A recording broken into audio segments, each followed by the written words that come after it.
Almost every yard has a few places that are difficult to grow in. Maybe it's a corner that gets only a few hours of direct sun, a strip of soil beside a walkway that stays hot and dry, a low spot that holds moisture after rain, or a patch of heavy soil where familiar garden vegetables never seem to do very well. Those areas don't necessarily have to stay empty, but a plant that works in partial shade will be very different from one that belongs in dry soil.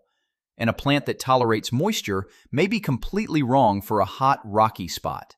So in this video, we're looking at 7 food plants for 7 very different problem areas in the yard. Not all 7 will make sense for your garden, but once you know whether the real problem is sunlight, moisture, soil, or climate, choosing the right plant becomes much easier.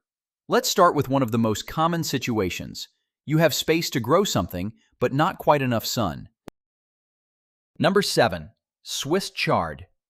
A corner that gets only about 4 hours of direct sun each day probably isn't where I would put tomatoes, peppers, or squash. Fruiting crops like those generally need more light if you want them to produce well. Leafy vegetables give us more flexibility, and Swiss chard is one of the better options. If possible, give it a spot that gets morning sun and some protection during the hotter part of the afternoon. It still needs light. Partial shade does not mean deep shade, but a location with only part-day sun can still be useful for chard when many fruiting vegetables would struggle there. The soil should stay reasonably consistent in moisture. During hot weather, letting it dry out completely over and over can slow growth and reduce the quality of the leaves. A light layer of mulch around the plants can help the soil hold moisture longer. You also don't have to harvest the entire plant at once. Cut the larger outer leaves first and leave the center growing. That way, the same plant can keep giving you new leaves over multiple harvests. Swiss chard also has one visual advantage over a lot of ordinary greens. Depending on the variety, the stalks can be white, yellow, orange, pink, or deep red. That makes it useful near a patio, walkway, or another visible part of the yard where you want an edible plant that also looks good. So, if the main problem in one part of your yard is simply a few missing hours of sunlight, Swiss chard is one of the first plants I would consider. Number 6. Red currants. If that same area is a little short on sun but you want something permanent instead of an annual vegetable, red currants are worth looking at. Currants will still produce best with good light, but they can tolerate partial shade better than many sun-loving fruit crops. That makes them useful in places like the east side of a house, where they may receive morning sun and afternoon shade, or along the edge of a yard that gets direct light for only part of the day. You shouldn't expect the same production in partial shade that you would get in full sun. Less light can mean weaker growth and fewer or smaller berries. But if your realistic choices are a partially shaded corner or no fruiting shrub there at all, red currants give you another option. They grow as perennial shrubs, so give them enough room to reach their mature size. Don't squeeze them so tightly against a wall or fence that harvesting becomes difficult a few years later. The fruit develops in clusters of small, translucent red berries hanging beneath the foliage, which also makes the plant attractive enough to use in areas where edible gardening and landscaping overlap. Climate matters too. Currants generally make more sense in areas with cold winters and summers that aren't excessively hot. In warmer regions, variety selection and some afternoon shade become even more important. So for a bright location that simply doesn't get sun all day, red currants can offer a longer-term option than Swiss chard. Number 5. Thyme. Now let's move to the opposite kind of problem. This spot has plenty of sun. The problem is that it's hot and dry. Maybe it's a narrow strip beside a walkway, a rocky edge of the yard, soil next to a wall that heats up in the afternoon, or a place where you have to water constantly just to keep tender vegetables from wilting. Thyme is much better suited to that kind of location. It likes sun and well-drained soil, and once the roots are established, it can handle drier conditions than many common vegetables. But there's an important distinction here.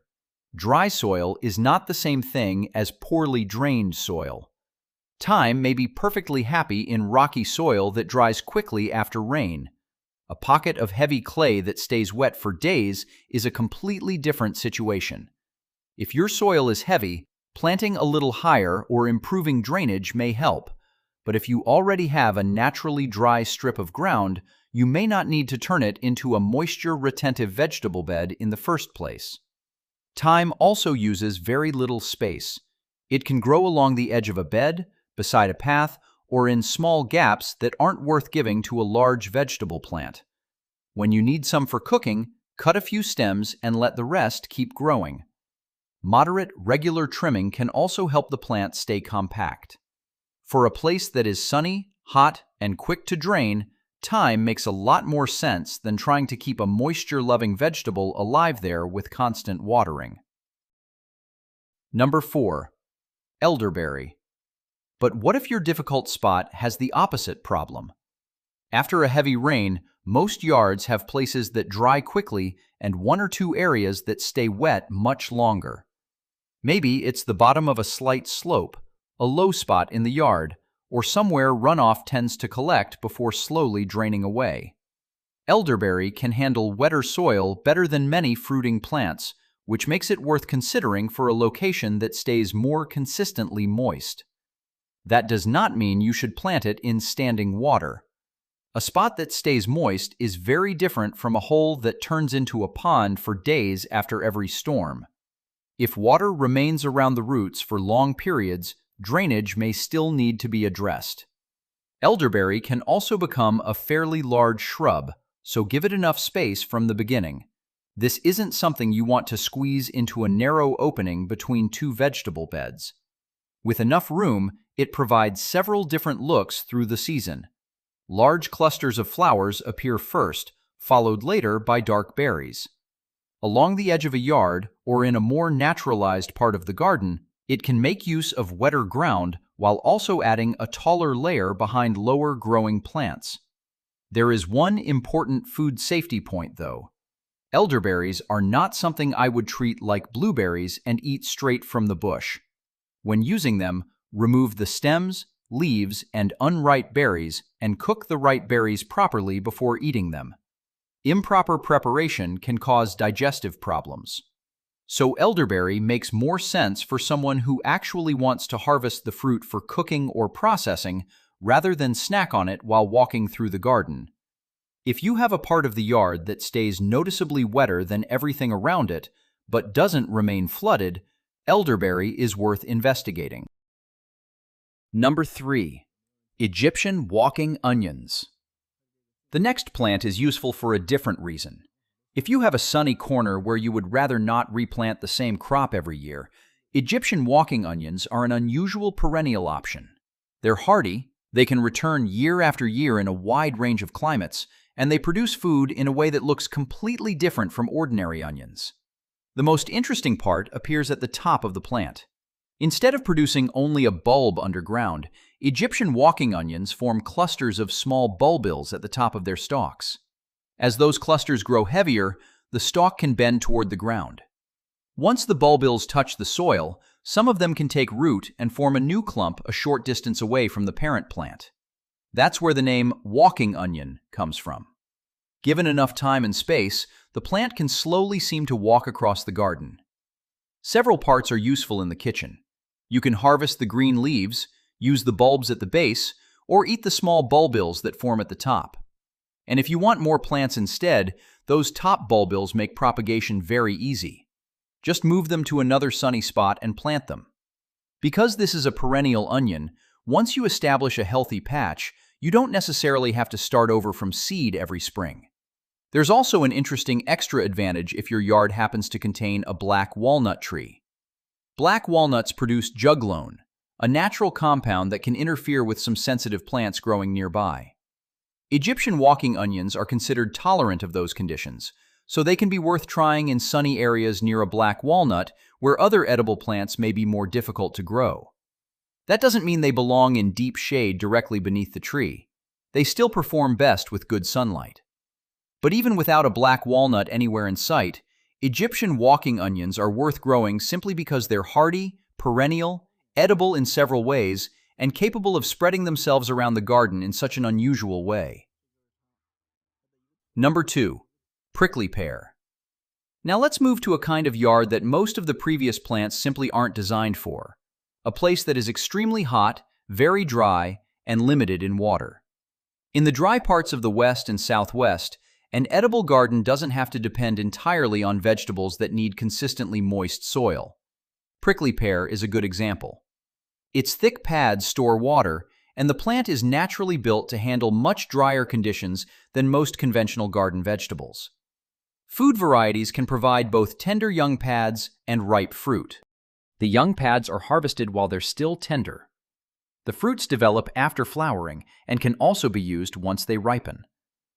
If you're planting prickly pear specifically for food, it makes sense to choose a variety known for edible pads or fruit instead of simply using whatever wild cactus happens to be nearby.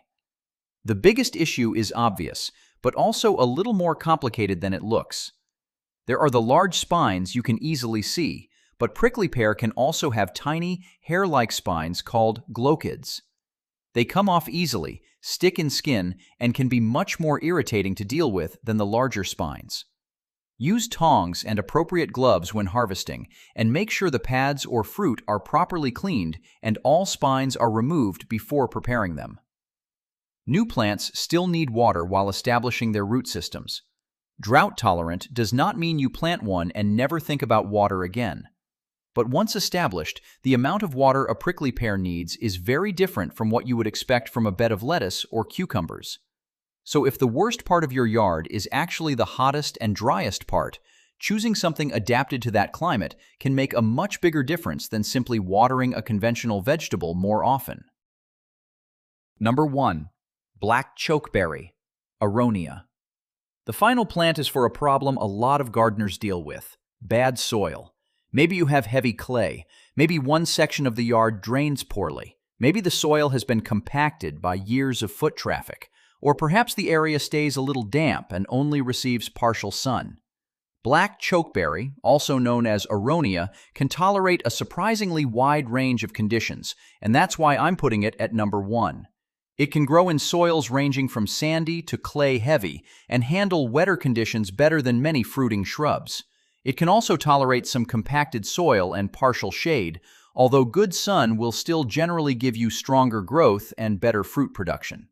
That makes Aronia useful in places where you may not want to remove all the existing soil or build an entirely new raised bed just to grow something productive. It can also work as part of the landscape rather than looking like a plant that belongs only in a vegetable garden. The shrub produces clusters of white flowers in spring, followed by dark berries later in the season, and the foliage can develop striking red, orange, and purple tones in fall. But if you want a berry that you can casually pick from the bush and eat by the handful, Aronia may not be what you're looking for. The fruit is strongly astringent when eaten fresh. It's generally much better suited to juice, syrup, jams, jellies, and other processed uses. You should also know that the plant can send up suckers from the base. If you let it grow naturally, one shrub can gradually form a wider, denser patch.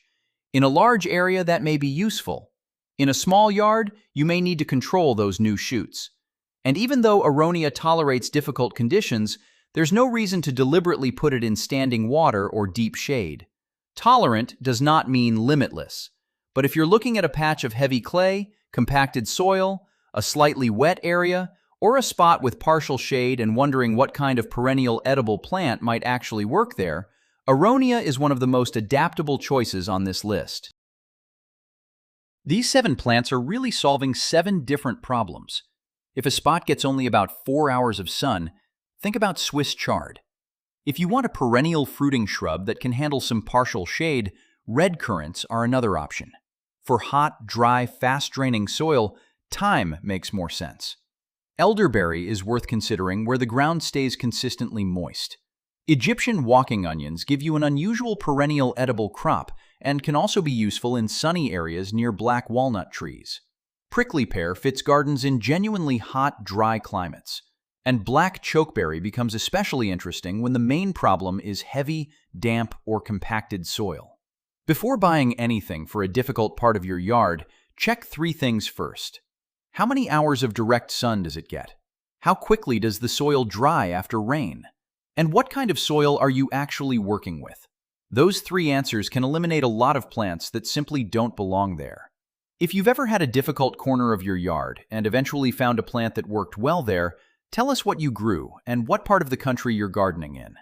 Conditions in Arizona can be completely different from Minnesota, Florida, or Oregon, and those real experiences from different climates can help other gardeners make better choices. If you enjoy practical gardening videos like this, choosing plants around the space, climate, and conditions you actually have, subscribe to the channel. Sometimes a difficult corner just needs the right plant. Thanks for watching, and I'll see you in the next garden.